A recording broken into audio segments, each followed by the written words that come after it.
Well, good morning, Faith Baptist Church family. It is good to join you on Thursday, November the 6th, 5th. Getting ahead of myself. I guess I'm looking forward to Friday too, Miss Leslie.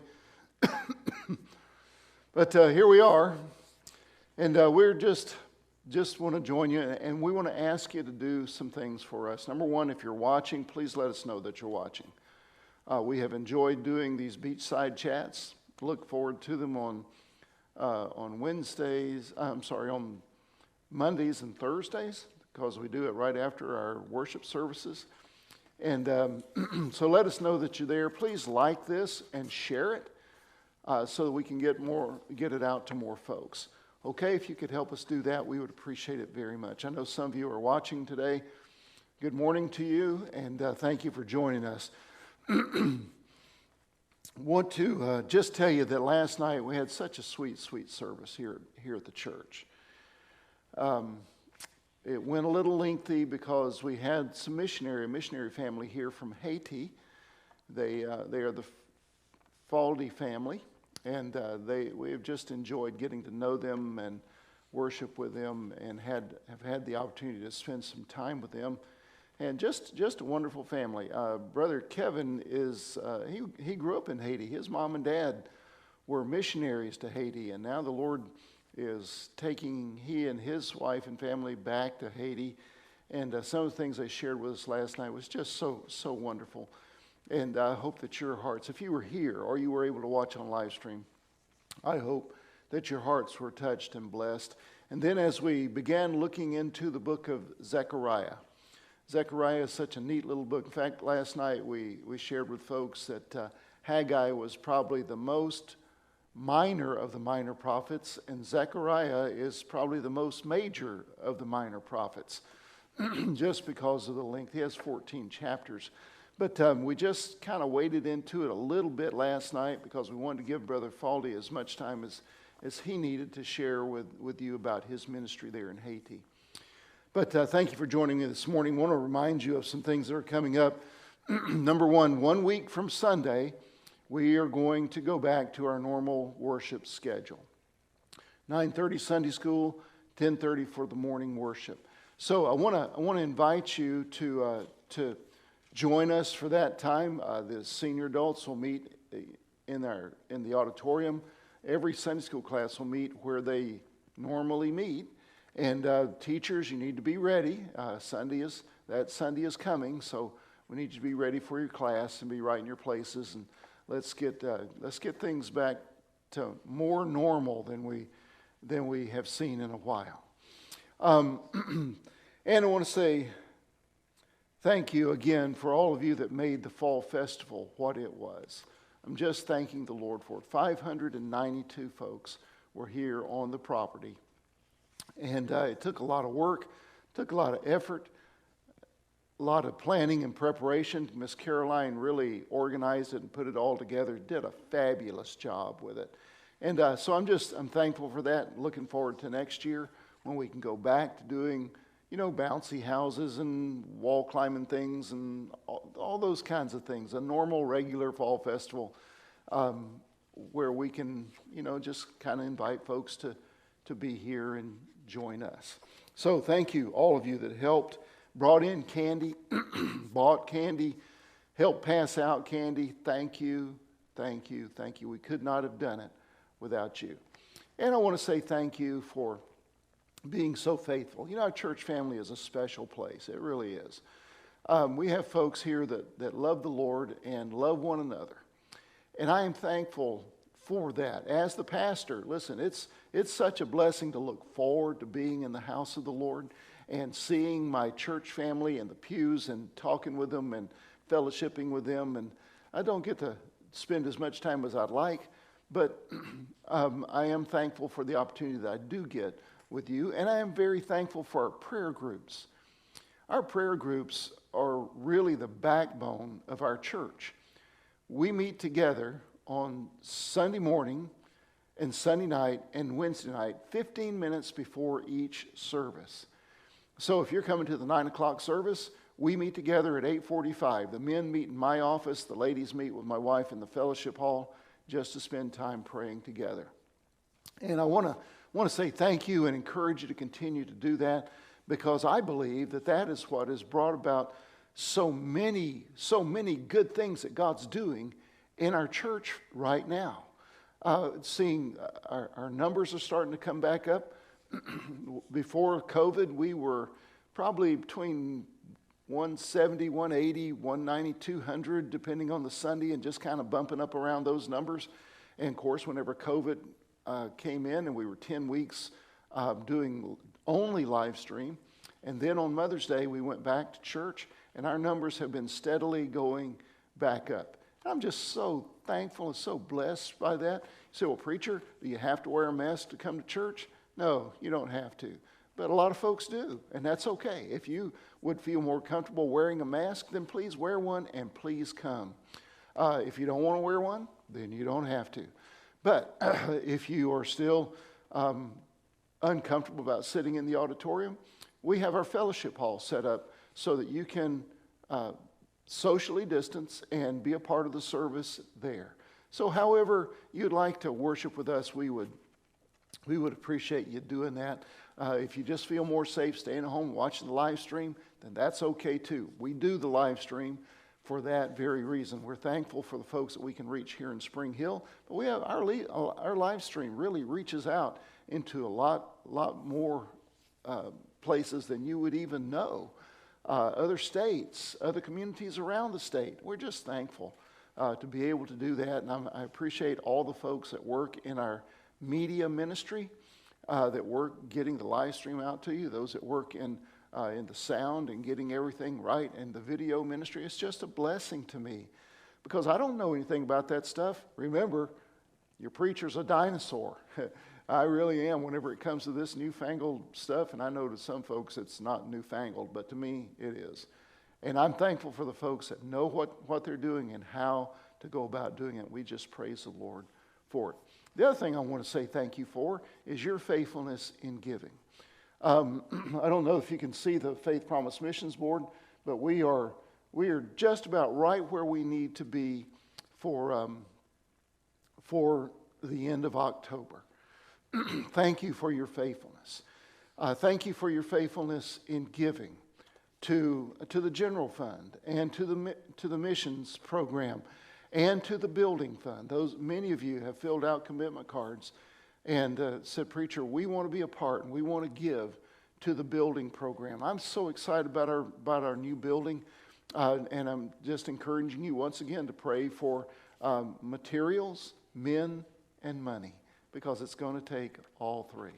And we're looking forward to getting the plans taken care of and receiving them from the architect and having them sealed so we can get them to the county and get a permit so that we can break ground and start building. Wow, what a blessing that's going to be. There was something else I wanted to share with you. Oh, the site plan. I know I mentioned this to you before, but the site plan has already been to the county. We have approval from the county. We have a permit from the county to begin our site work. And as soon as we get the plans and everything like that and out to the county, and as soon as we get that permit, we can break ground and we can start building our building. So please be praying about that. I know that God's on the throne and we're excited about what He's doing here. Just want to remind you of a couple things. Of our fall picnic. That's coming up on the 21st of this month.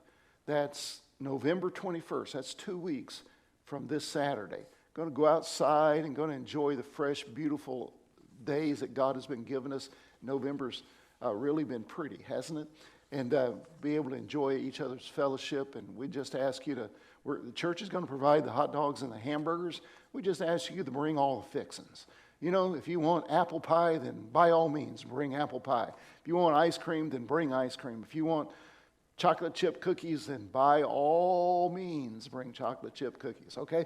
So it's going to be a great time, and we will have further details for you very, very soon. But anyway, thank you for joining me this morning. It's always a joy to be able to greet you and to have share with you the things that are on my heart on Mondays and on Thursdays. And like I mentioned on Monday, I need to know that folks are watching because, if nobody's watching, then there's no need for us to do this. But as long as folks are watching, we want to do this for you to keep you in touch and involved in the ministry. And I hope that it has been a blessing to you. Before I let you go, let me share with you, I was reading in John chapter 9. John chapter 9 is where Jesus heals the blind man. And, it's amazing. Jesus healed the blind man on the Sabbath day.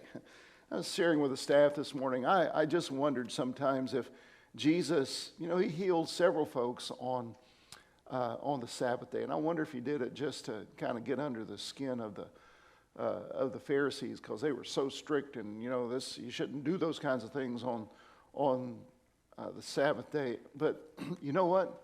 Jesus is the Lord of the Sabbath. He can do anything he wants. And this blind man, he'd been blind from the time he was born.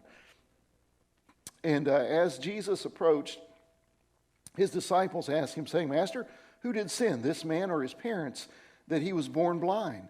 And Jesus answered, "Neither hath this man sinned, nor his parents, but that the works of God should be made manifest in him." You realize that God always knows what he's doing.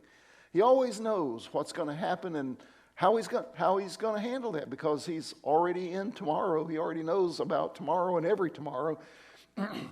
And Jesus said, "I must work the works of him that sent me while it is day. The night cometh when no man can work. As long as I am in the world, I am the light of the world." And when he had thus spoken, he spat on the ground, and he made clay of the spittle, and he anointed the eyes of the blind man with clay, and he said unto him, "Go, wash in the pool of Siloam," which is by interpretation sent.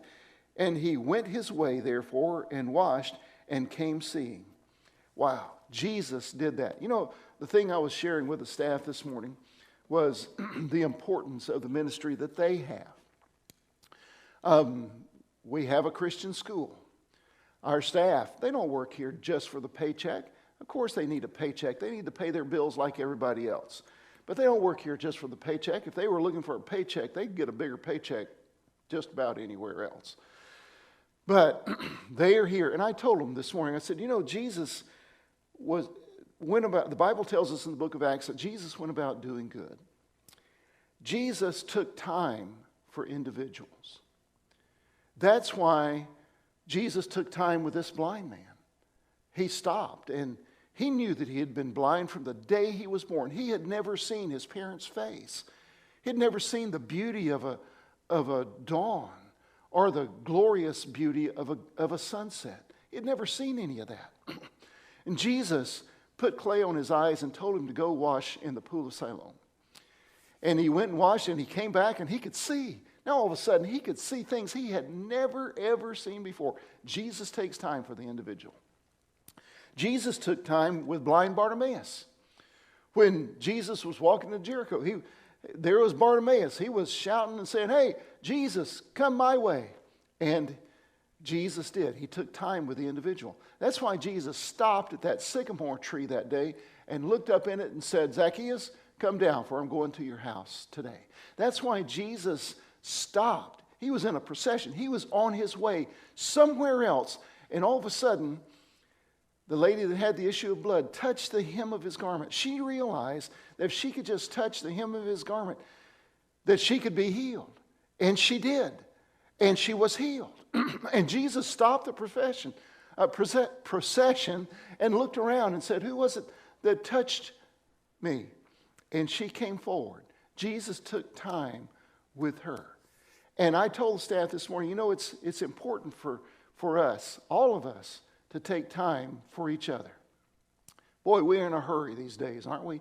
We're in a hurry going here, going there, doing this, doing that. Man, our schedules are full because the clock's saying, "Hey, it's time to do this, it's time to do that." And the calendar says, "Hey, it's the day to do this and the day to do that." We're just so busy that sometimes we don't have time for other folks. But we need to stop.